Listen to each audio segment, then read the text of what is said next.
Budget speech में पूरा budget तो संभव नहीं होता, क्योंकि बजट अपने आप में बहुत बड़ा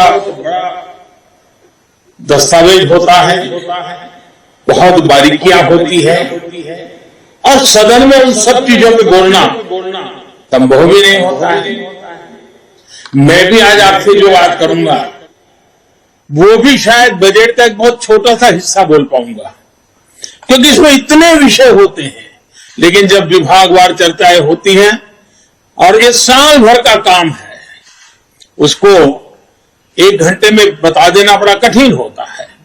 फिर भी जब अध्यक्ष जी ने कहा कि इसके पीछे सरकार की सोच क्या है, जरा आप बताएं तो अच्छा होगा, तो मैंने कहा ठीक है, पार्टी का आदेश मेरे सर आंखों पर है, और आज लोकसभा भी दोपहर के बाद है, तो मैंने कहा ठीक है, अगर आज सुबह हम बात कर सकते हैं तो फिर इसलिए आज आपके बीच आने का मुझे मौका मिला है। साथियों, आज देश आजादी के 75वें वर्ष में है, और इस समय 100 साल में आई सबसे बड़ी वैश्विक महामारी से आज हिंदुस्तान लड़ रहा है।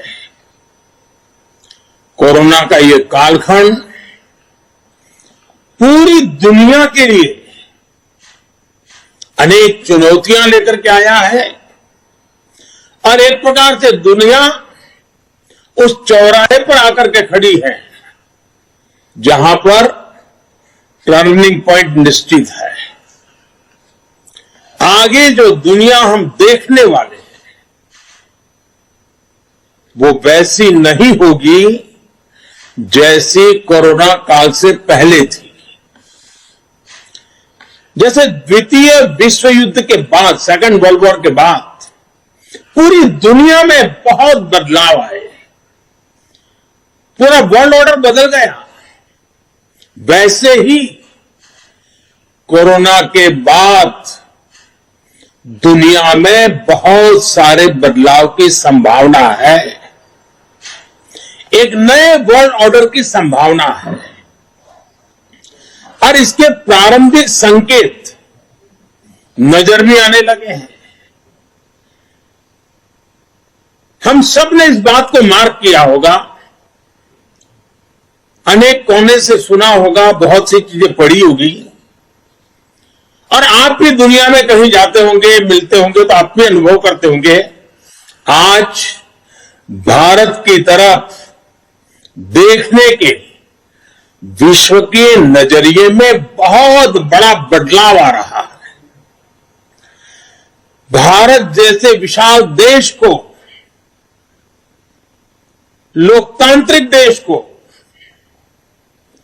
और इतने बड़े समाज में इतनी बड़ी विविधताओं को संभालते हुए चल रहे देश को अब दुनिया के लोग भारत को अधिक मजबूत रूप में देखना चाहते हैं, और इसलिए पूरा विश्व भारत के लिए नए सिरे से जब देख रहा है तो हमारे लिए भी आवश्यक है कि हम हमारे देश को तेज गति से आगे बढ़ाएं, अनेक विविध क्षेत्रों में बदलाव लाएं, मजबूती लाएं। ये समय नए अवसरों का, नए संकल्पों की सिद्धि का समय है। बहुत जरूरी है कि भारत आत्मनिर्भर बने, और आत्मनिर्भर तो बने ही, आत्मनिर्भर भारत की नींव पर एक आधुनिक भारत का निर्माण हो। कल जैसा मैंने पहले कहा, निर्मला जी ने जो बजट पेश किया है, बाय एंड लार्ज हम देखें, पॉलिटिकल एंगल अगर हम छोड़ दें तो जो आर्थिक विषय के लोग हैं, समाज जीवन के लोग हैं, अखबारों में भी देखेंगे, कल टीवी चैनलों की डिबेट में देखेंगे, बजट का बहुत स्वागत हुआ है, बहुत सराहना हुई है। और आपने भी देखा होगा कि इस बजट में देश को आधुनिकता की तरफ ले जाने की दिशा में कई महत्वपूर्ण कदम है। साथियों, जब हम आज के बजट की चर्चा करेंगे तो सापेक्ष भी होती है, कुछ तो पुरानी बातों की तुलना करेंगे तब पता चलता है। बीते 7 वर्षों में जो निर्णय लिए गए, जो नीतियां बनी, पहले की जिन नीतियों में गलतियों को सुधारा गया, उस वजह से आज भारत की अर्थव्यवस्था का निरंतर विस्तार हो रहा है। 7-8 साल पहले भारत की जीडीपी 1,10,000 करोड़ रुपए की थी। आज भारत की अर्थव्यवस्था 2,30,000 करोड़ के आसपास की है। वर्ष 2013-14 में भारत का एक्सपोर्ट 2,85,000 करोड़ रुपए होता था। आज भारत का एक्सपोर्ट 4,70,000 करोड़ रुपए के आसपास पहुंचा है। 7 साल पहले करीब $275 बिलियन का विदेशी मुद्रा रिजर्व हमारे देश के पास था। आज देश का विदेशी मुद्रा रिजर्व $630 बिलियन को पार कर गया है। वर्ष 2013 में देश में $36 बिलियन का विदेशी निवेश एफडीआई था। पिछले साल ये $80 बिलियन को पार कर चुका है। कोरोना के इस काल में भी भारत ने अपनी अर्थव्यवस्था की मजबूती से दुनिया का एक विशेष रूप से ध्यान आकर्षित किया है। आज भारत दुनिया के उन देशों में है जहां के इकोनॉमिक इंडिकेटर्स में बहुत तेजी से सुधार आ रहा है और फंडामेंटल्स मजबूत है। इस साल का बजट इसे और गति देने वाला है। साथियों, जब गरीब को मूलभूत सुविधाएं मिलती हैं तो वो अपनी ऊर्जा, अपने विकास, देश के विकास में लगाते हैं। इस बजट का भी फोकस गरीब, मिडिल क्लास और युवाओं को बुनियादी सुविधाएं देने और आय के स्थायी समाधानों से जोड़ने पर है। हमारी सरकार मूलभूत सुविधाओं के सैचुरेशन पर काम कर रही है और यह बात मैंने लाल किले पर से भी कही थी। अब मैं एक और छोटा उदाहरण देता हूं, जैसे जल जीवन मिशन। अब हम हमेशा सुनते आए हैं, गांव में, घर में, समाज में, सरकार में, राजनेताओं में, सब में क्या सुनते हैं? हर कोई कहता है जल ही जीवन है। सुनना तो बहुत अच्छा लगता है, लेकिन यह भी सच्चाई है, पानी की दिक्कत, पानी की कमी, गरीब के जीवन की, महिलाओं के जीवन की सबसे बड़ी चुनौतियों में से एक है और आजादी के 75 साल के बाद भी है। किसान को भी, छोटे किसान को खासकर, पानी के बिना बहुत दिक्कतें हैं। हमारी सरकार के प्रयासों से आज देश में करीब करीब 9 करोड़ ग्रामीण घरों में नल से जल पहुंचने लगा है और इसमें से करीब करीब 5 करोड़ से ज्यादा पानी के कनेक्शन जल जीवन मिशन के तहत पिछले 2 वर्ष में दिए गए हैं। अब बजट में घोषणा की गई है कि इस साल करीब 4 करोड़ ग्रामीण घरों को पाइप से पानी का कनेक्शन दिया जाएगा। और जब ग्रामीण घर की बात आती है तो उसमें अधिकतम समाज किसानी से जुड़ा हुआ होता है, खेत के काम से जुड़ा हुआ होता है। उसका समय बचेगा, माताओं बहनों का समय बचेगा, वो कृषि के समय में अपना योगदान दे पाएगी। इस पर पानी पहुंचाने के लिए, घरों में पानी, मेरी माताओं बहनों को कष्ट से मुक्ति दिलाने के लिए पहले करीब 40,000 करोड़ से ज्यादा खर्च किया था, अभी 60,000 करोड़ रुपए से ज्यादा खर्च किए जाएंगे। कभी हमारे देश में हमारी माताओं बहनों को, गांव को पानी के लिए 1 लाख करोड़ रुपया खर्च करके आगे बढ़ना ये छोटे निर्णय नहीं है। देश के अलग अलग हिस्सों में नदियों को लिंक करने के अनेक प्रस्ताव इस बजट में हैं।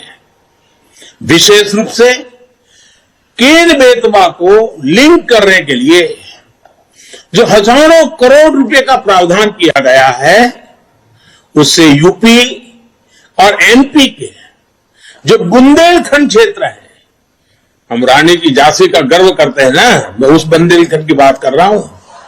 जिस खाजुराहो की चर्चा करते हैं, मैं उस बुंदेलखंड की बात करता हूं। वहां की तस्वीर बदलने वाले, पानी के अभाव में वहां के किसान के नौजवान बेटे रोजी रोटी के लिए कभी गुजरात, कभी महाराष्ट्र, केरल, तमिलनाडु तक जाना पड़ता है।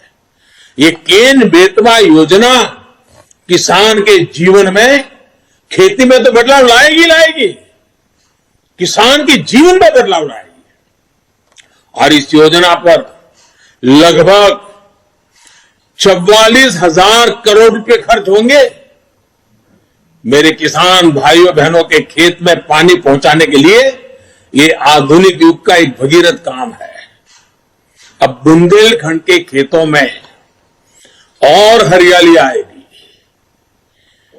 जवान बेटों को शहर में झुग्गी झोपड़ी में रहकर के मजदूरी में जिंदगी गुजारनी पड़ती है, वो खुले आसमान के नीचे अपने मां बाप के साथ रह करके एक नई जिंदगी का प्रकरण लिखना शुरू कर सकते हैं।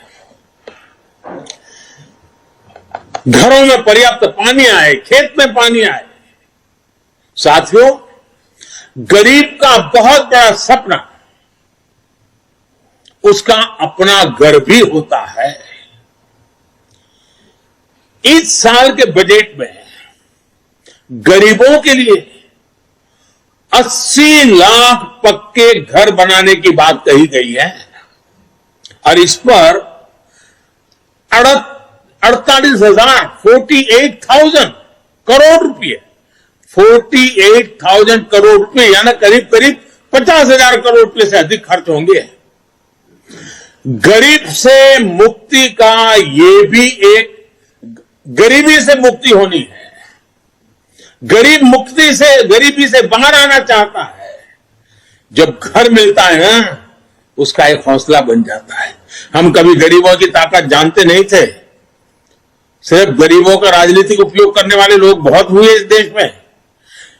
एक छोटा सा प्रयास, जनधन अकाउंट।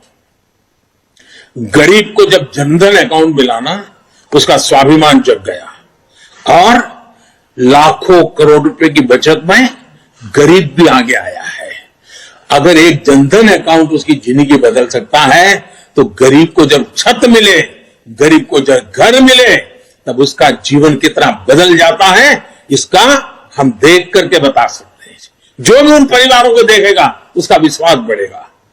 और इतना ही नहीं, सरकार जो घर बनाकर इन्हें देती है, वो घर इन गरीबों को एक तरह से लखपति बना देती है। मैं जब छोटा था, लखपति शब्द बहुत बड़ा लगता था। हमने ध्यान आकर्षित किया है कि सीमावर्ती जो हमारे आखिरी गांव है हिंदुस्तान के कोने कोने में है, उन गांवों को विकास की यात्रा में पीछे नहीं रहने देना है।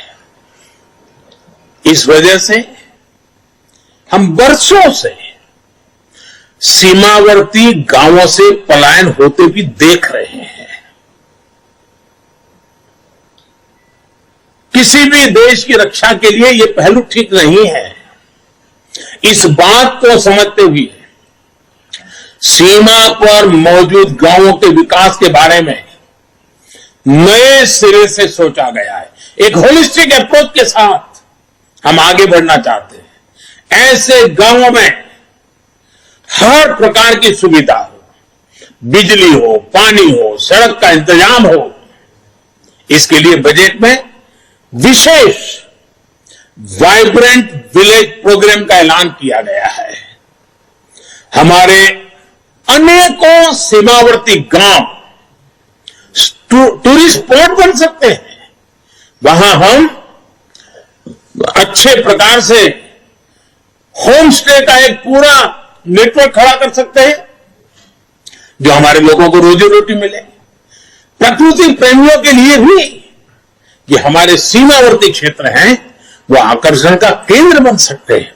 और मैंने तो गुजरात में कच्छ में रणोत्सव करके देखा है कि अगर उन आखिरी गांवों को हम वायरमेंट बना दें तो सुरक्षा की दृष्टि से भी बहुत लाभ होता है। अब हमारा उत्तराखंड देखिए, उसकी सीमा ऊपर के गांव, हमारा लेह लद्दाख देखिए, हमारा अरुणाचल देखिए। ये वाइब्रेंट विलेज प्रोग्राम इन सभी गांवों को बहुत मदद करेगा। इसके साथ साथ होलिस्टिक अप्रोच होने के कारण एनसीसी का भी एक नया विचार हुआ है।